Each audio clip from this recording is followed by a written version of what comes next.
di Gunung Kidul, Daerah Istimewa Yogyakarta, merayakan Idul Fitri dan menggelar sholat Id pada Jumat 5 April 2024. Sholat Id tersebut digelar di salah satu lokasinya, di rumah Imam Jumaah Masjid Aulia di Panggang 3, Giriharjo, Panggang Gunung Kidul. Tidak pada perhitungan, saya telepon langsung kepada Allah Ta'ala.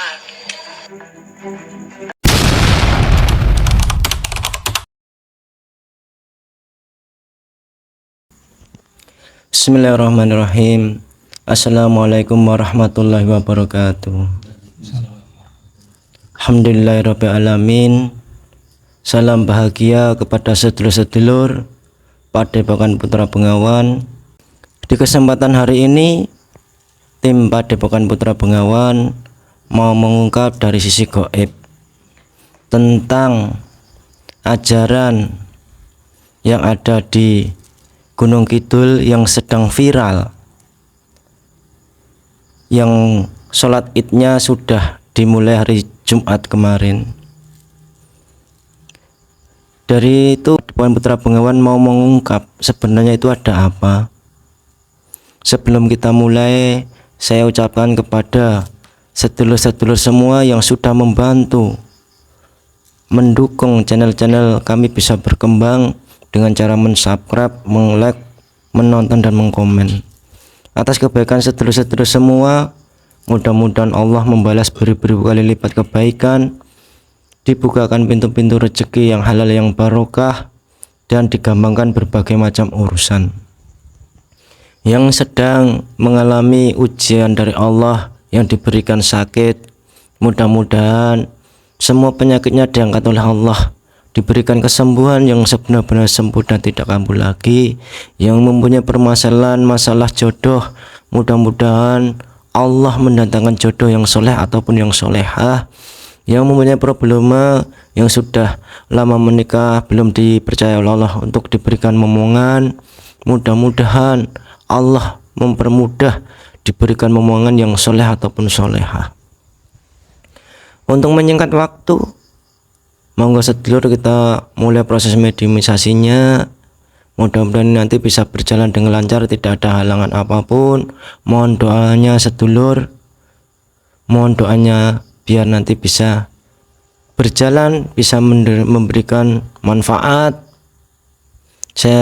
Sebelumnya saya tekankan lagi sedulur bahwa konten-konten di channel-channel kita itu bersinggungan dengan masalah kegaiban. Jadi saya mohon jangan 100% percaya, karena gaib itu tidak bisa menjadi rujukan ataupun sebagai kebenaran, tidak boleh. Karena kebenaran itu mutlak hak milik Allah. Hanya ambil sisi positifnya saja agar bisa menambah wawasan, pengetahuan, dan lebihnya kita itu bisa semakin dekat iman dan takwa kepada Allah. Sebelumnya kita protek dulu ya pemirsa. Ya Allah, dengan izin kami sang yang mohon dibentengi Padepokan Putra Bengawan dengan benteng cahaya yang tidak bisa ditembus oleh pasukan iblis, pasukan dajjal, jin fasik, setan, siluman, serta roh-roh dukun jahat yang mencoba-coba mau menembus ataupun menyusup menyerang, semua secara otomatis langsung terpental dengan izin guru kami sang Allah. Seluruh energi negatif yang ada dalam lingkaran pelindung semuanya langsung terlempar ke Allah. Aku mohon benteng jasad mediator dengan benteng cahaya yang tidak bisa ditembus oleh pasukan iblis, pasukan dajjal, jin fasik, setan, siluman, serta dukun-dukun jahat. Hanya pinjam jasadnya, tidak bisa menguasai hati dan pikirannya. Seluruh kudam-kudam yang ada dalam tubuh sementara terkunci. Hanya pinjam jasadnya, tidak bisa menguasai hati dan pikirannya. Tidak berefek buruk pada jasad medut serta seluruh keluarganya, serta keluarga tim Padepokan Putra Bengawan dimanapun Anda berada. Aku mohon tarik gaib yang mengetahui tentang peristiwa yang ada di yang mengetahui tentang yang dijelaskan oleh mediator. Tarik tangan saya.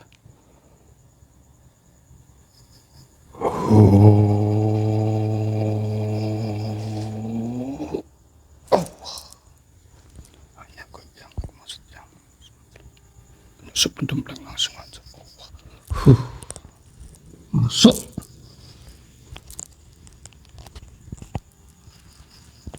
Sinkron dengan jasad mediator, menyesuaikan energinya, menyesuaikan pita suaranya tersambung, yang menghalangi yang Assalamualaikum warahmatullahi wabarakatuh. Waalaikumsalam warahmatullahi wabarakatuh. Ada apa, Den? Kamu menghadirkan saya? Mohon maaf, Mbah. Ini dengan golongan apa? Jin. Bentuknya seperti apa, Mbah? Seperti resi.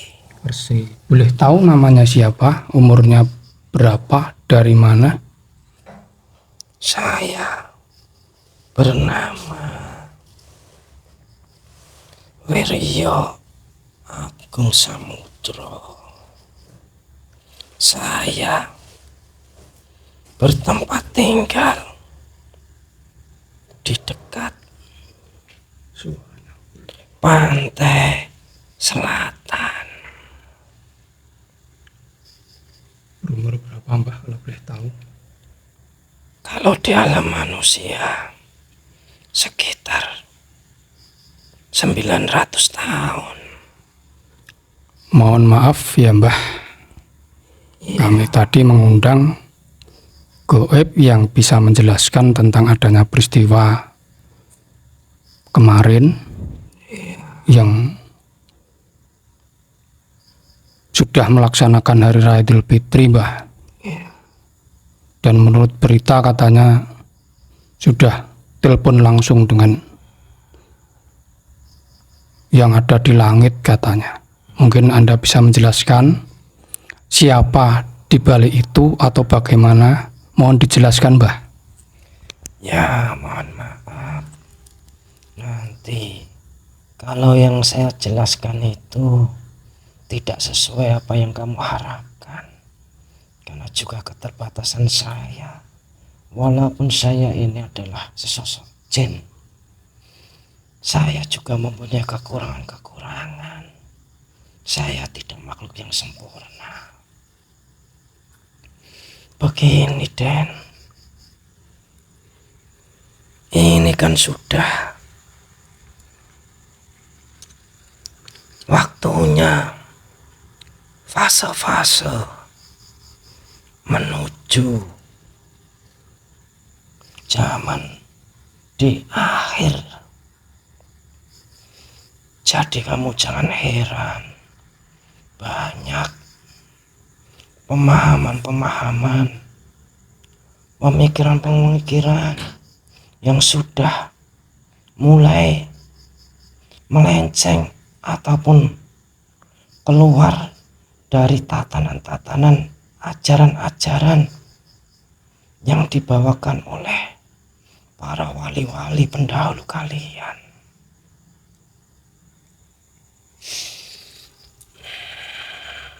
Itu dalangnya siapa, Pak? Kok ada ajaran seperti itu? Kamu sebenarnya juga tahu. Nggak usah bertanya kepada saya. Siapa yang ada di balik dalam kejadian seperti ini? Karena di akhir zaman ini ajaran-ajaran yang benar-benar dibawa oleh beliau Kanjeng Nabi Muhammad itu sudah banyak yang diotak-atik ataupun ada dari suatu oknum-oknum yang mempunyai kepentingan-kepentingan. Ini sebenarnya ajaran-ajaran Islam itu sudah mulai terkontaminasi dengan bangsa-bangsa Yahudi. Tetapi zaman sekarang itu sudah tidak peka ataupun sudah mulai tidak mengetahui yang sebenarnya, yang kebenarannya sudah mulai tidak tahu.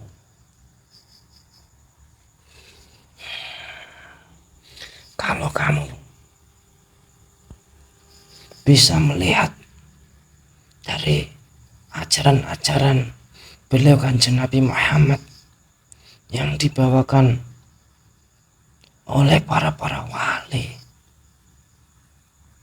itu sudah mulai banyak yang sudah melenceng dari kaidah-kaidah yang sebenarnya.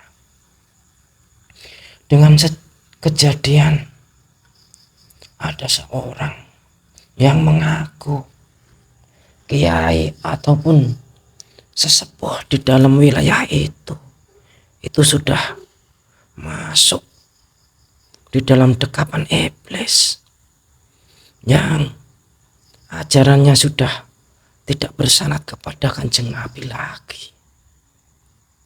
Sudah ada kepentingan-kepentingan yang jauh dari mencari ridho Allah.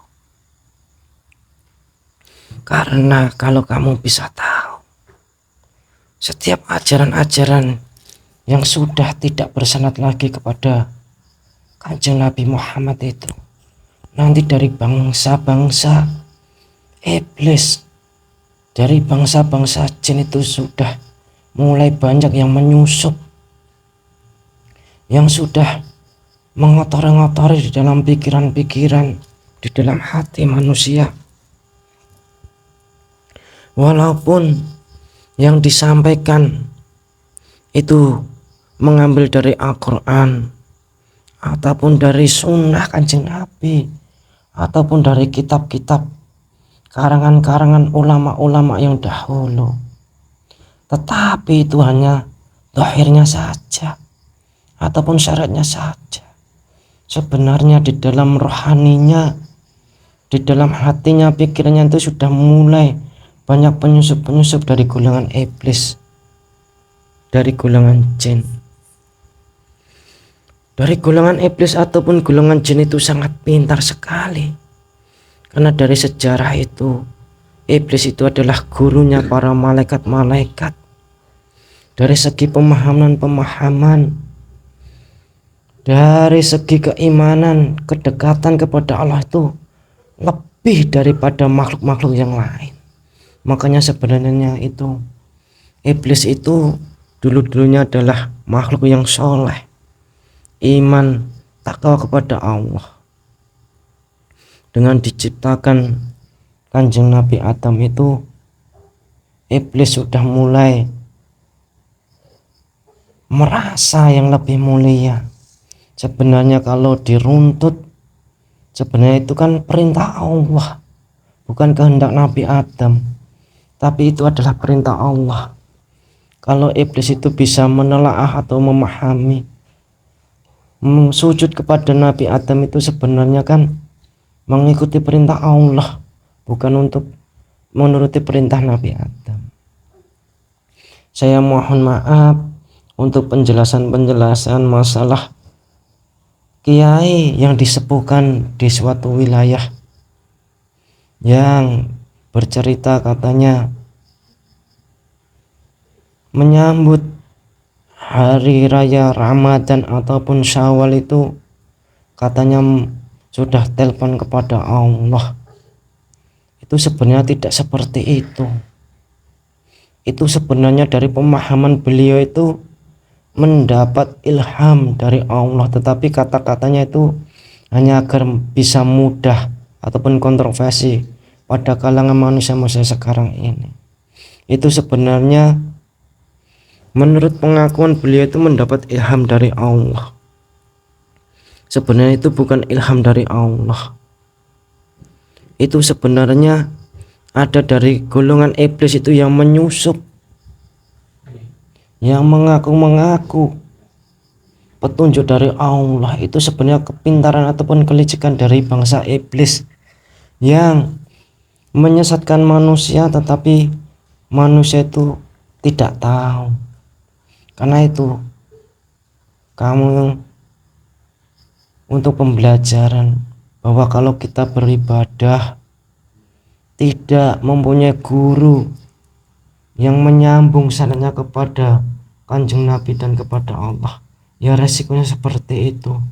Dari bangsa iblis itu mudah menyusup karena tidak ada filter ataupun yang menyaring. Kalau orang yang beribadah kepada Allah itu kalau mempunyai guru rohani, mursyid yang menyambungkan kepada Kanjeng Nabi dan kepada Allah, itu nanti ada filternya untuk menangkal bisikan-bisikan dari iblis itu tadi. Makanya manusia-manusia sekarang itu lucu. Saya berpikirnya itu lucu dan aneh. Terkadang orang itu malah percaya apa yang didapatkan dari mimpi-mimpinya ataupun dari bisikan-bisikan, tidak merujuk kembali kepada Al-Quran dan Sunnah. Tetapi terkadang banyak orang zaman sekarang itu malah merujuk ataupun percaya dengan bisikan-bisikan gaib, ataupun dari mimpi-mimpi, ataupun dari gambaran-gambaran. Bisikan-bisikan itu malah sekarang itu orang-orang lucu sekarang ini. Tidak kembali lagi kepada Quran dan hadis yang sebenar-benarnya yang diajarkan oleh Kanjeng Nabi Muhammad, yang dibawakan oleh para wali-wali.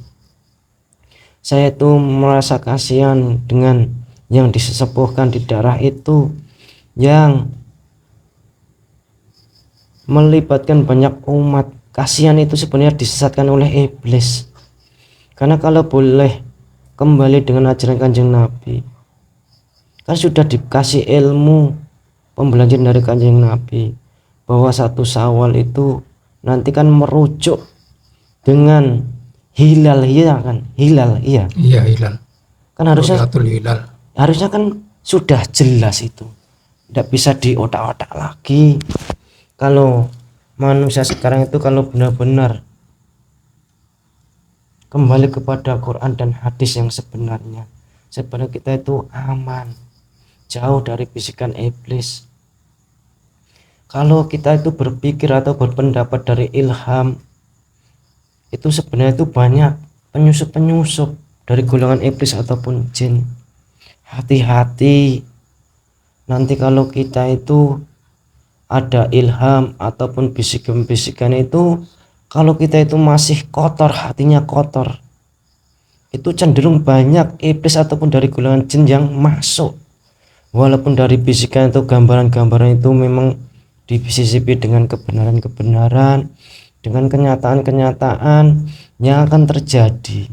Itu sebenarnya iblis itu mengambil ataupun mencuri rahasia-rahasia dari Allah yang diberikan melalui malaikat-malaikat yang akan diberikan kepada orang-orang yang ditunjuk oleh Allah. Terkadang iblis itu mencuri sebelum sampai kepada yang ditunjuk oleh Allah. Terkadang iblis itu sudah mencuri dulu berita-berita itu dan nanti dibisikkan kepada manusia-manusia yang mudah untuk ditipu ataupun ditergelincirkan oleh iblis itu tadi. Itu sebenarnya yang disepuhkan itu sebenarnya banyak iblis yang di dalam tubuhnya, tetapi dia tidak merasa. Saya itu malah merasa kasihan karena dia itu disepuhkan menjadi panutan. Kasihan umat-umatnya nanti bisa tersesat. Tadi dijelaskan katanya banyak oknum Yahudi yang itu maksudnya gimana? Apa mungkin sudah ada orang-orang Yahudi yang sudah menyusup ke wilayah situ atau gimana Pak penjelasannya?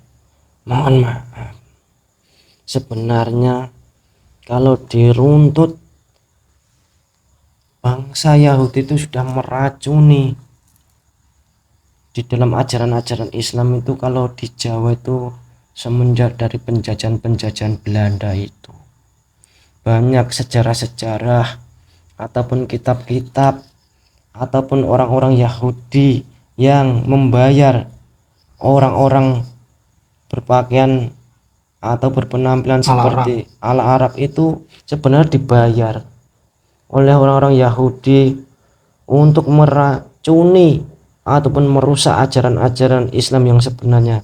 Makanya hati-hati di dalam kitab-kitab karangan-karangan ataupun dari pemikiran-pemikiran atau apa yang namanya itu ijma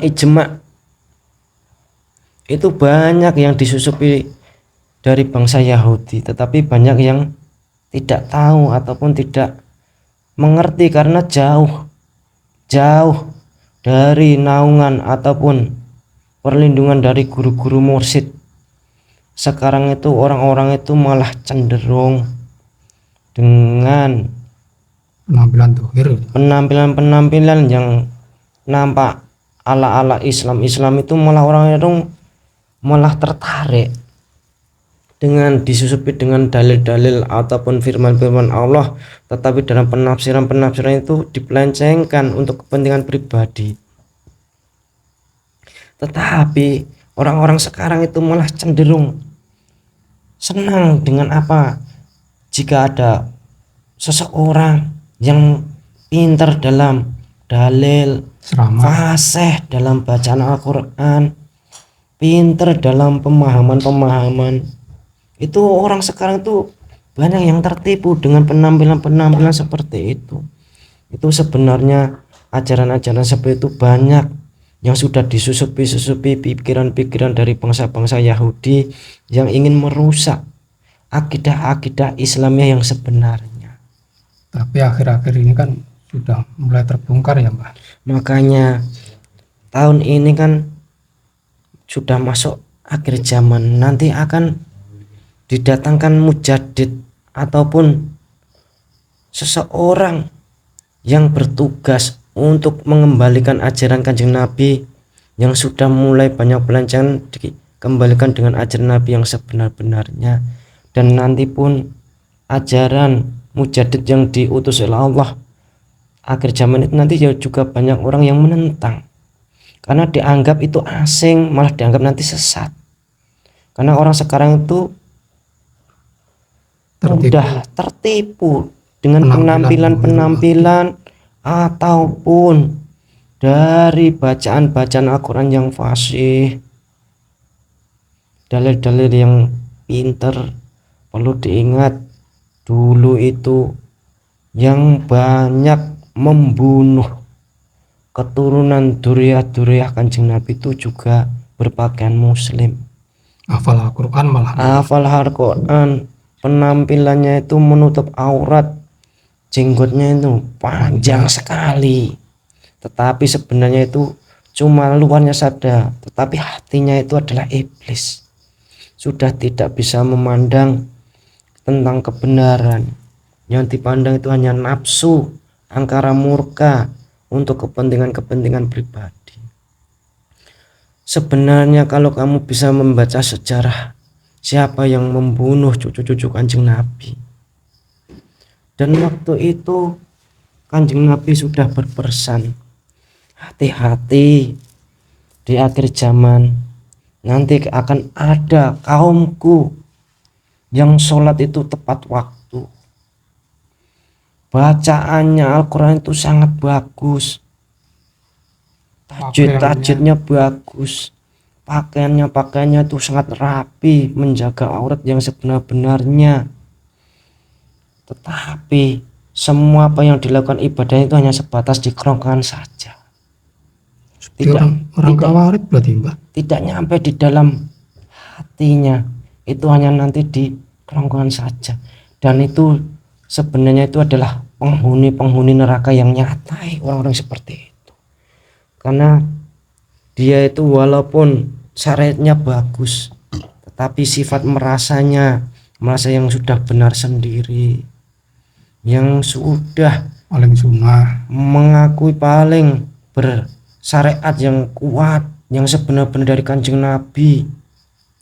Hati-hati dengan bangsa-bangsa seperti itu, orang-orang seperti itu. Nanti banyak orang-orang yang tersesat, nanti akan tersesat, kasihan. Nanti ibadah berpuluh-puluh tahun merasa mendapat kedudukan di sisi Allah, ternyata malah di dalam neraka yang paling dasar sendiri. Karena zaman dulu itu kalau disebut itu bangsa Khawarij itu bangsa yang manusia-manusia sebenarnya itu dulu sudah diperintahkan oleh Kanjeng Nabi untuk dibunuh, tetapi banyak dari sahabat-sahabat itu kalau mau membunuh itu ragu, karena dari segi ibadahnya bagus, bacaan Al-Qur'annya bagus. Itu sebenarnya itu yang akan merusak Islam yang sebenarnya orang-orang seperti itu. Jadi kamu kalau sudah mengikuti ajaran beliau yang sebenarnya harus dikuatkan. Kalau bisa beliau itu yang dituakan di daerah mana itu, yang ibaratnya katanya dapat Jawa Barat. ilham ataupun bisikan bahwa Syawal dimulai dari ini dan nanti berakhir ini, itu sebenarnya keliru. Itu sebenarnya dibisik-bisiki iblis. Kasihan umat banyak.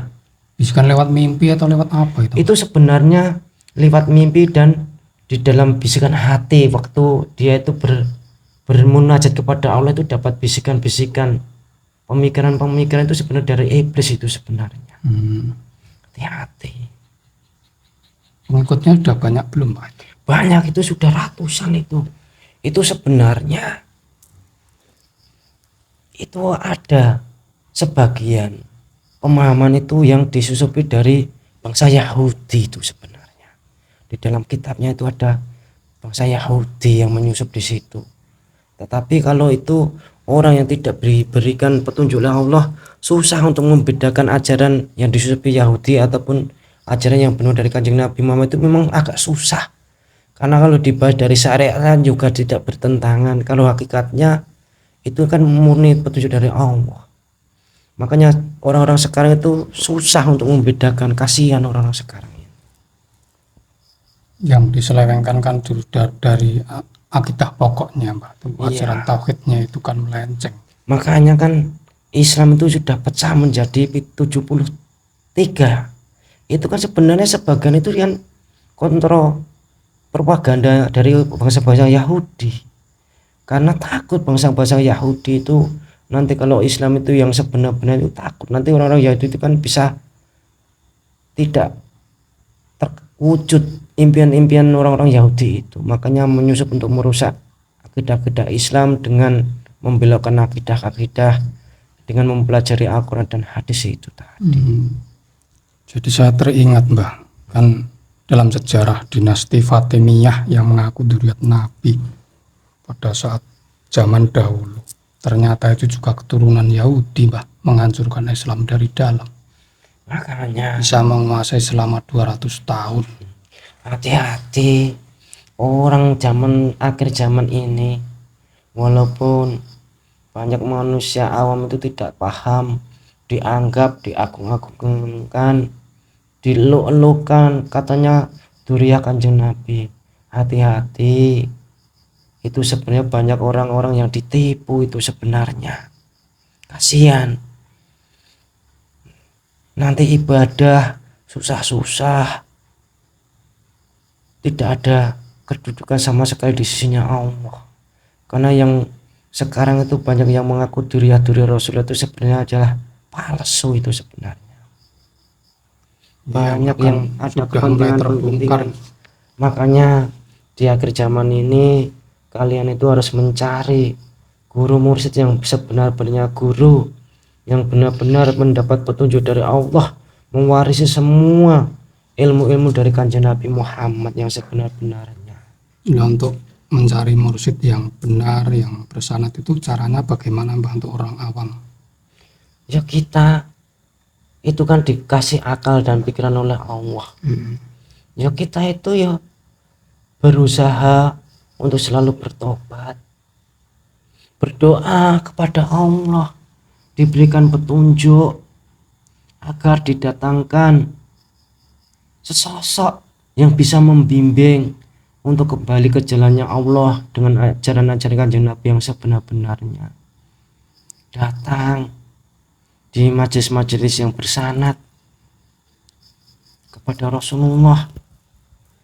Ciri-ciri itu nanti seorang mursyid yang bersandar kepada Rasulullah itu orangnya itu tidak terkenal, malah terkadang nanti dipandang orang umum itu ajarannya itu banyak dianggap melenceng.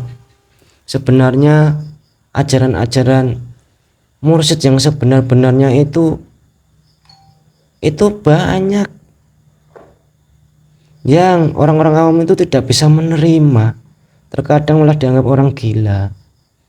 Itu sebenarnya kan memang disembunyikan oleh Allah, dan hanya orang-orang yang dipilih, yang khusus, yang mendapat hidayah oleh Allah, yang mendapat rezeki akan masuk di ajaran yang sebenar-benarnya. Karena Islam itu kalau bisa dipahami orang-orang yang mendapat tunjukan Allah tuh, Islam tuh sebenarnya kan datangnya asing, nanti kembalinya juga asing.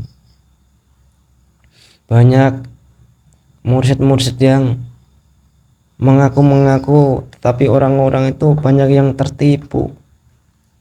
Karena mursyid-mursyid yang sebenarnya itu tidak terkenal, malah sembunyi, tidak mau tenar, tetapi banyak melakukan praktek-praktek yang sebenarnya yang diajarkan oleh Kanjeng Nabi.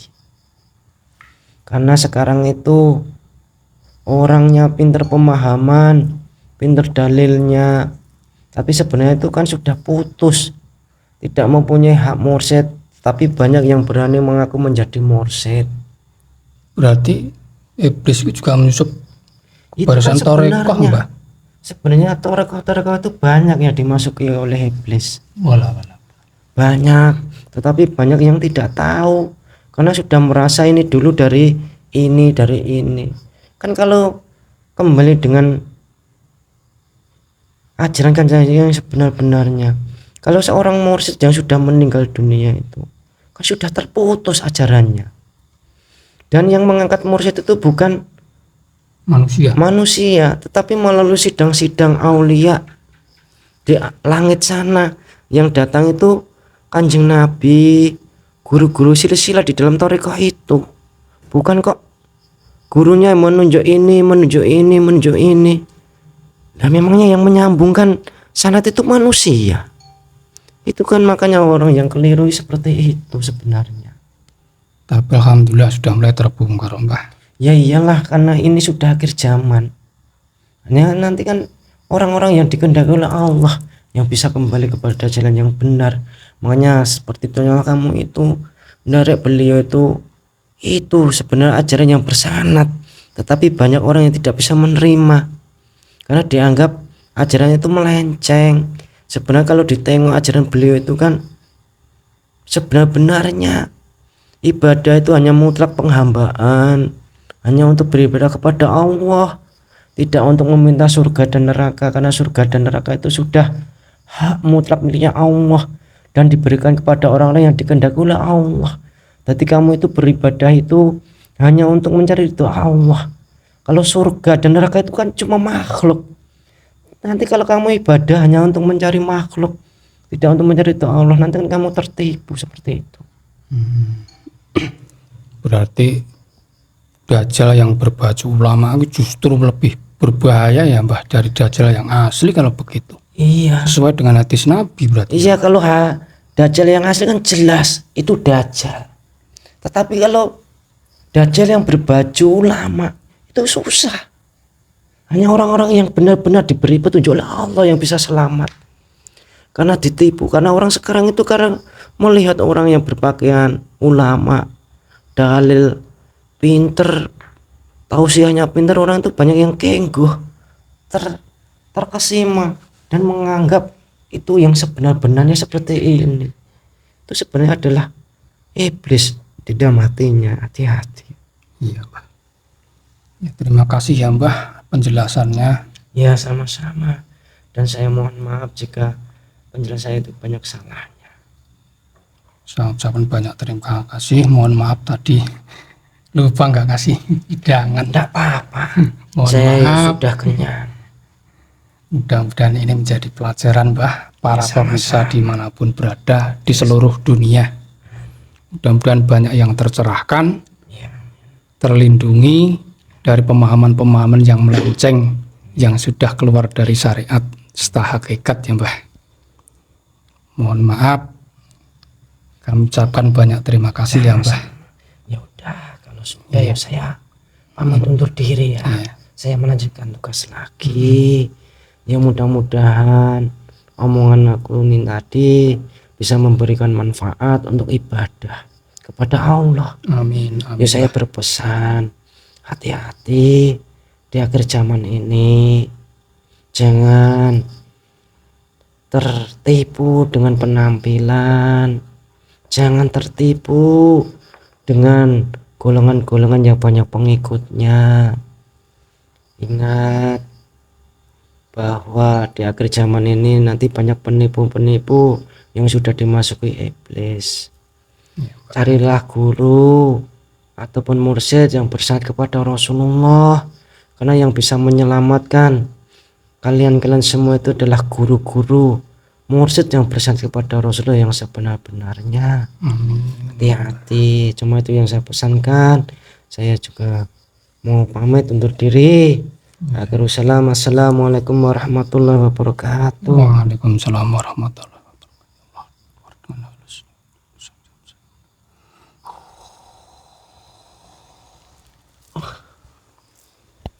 Demikian tadi pemirsa bincang-bincang kami dengan beliau, seorang resi yang menjelaskan panjang lebar. Semoga ini menjadi pelajaran untuk kita semua untuk berhati-hati dalam menapaki fase akhir zaman ini yang banyak terjadi penyelewengan akidah, ajaran-ajaran yang sudah tidak sesuai dengan syariat dan hakikat sesuai dengan yang diajarkan oleh Rasulullah. Mudah-mudahan ini menjadi pelajaran untuk kita semua.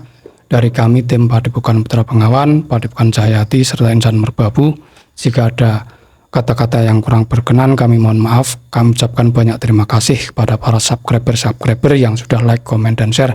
Kami doakan semoga selalu sehat walafiat, dilimpahkan banyak rezeki, sehat, panjang umur, selamat dunia dan akhirat. Akhirul kalam, assalamualaikum warahmatullahi wabarakatuh.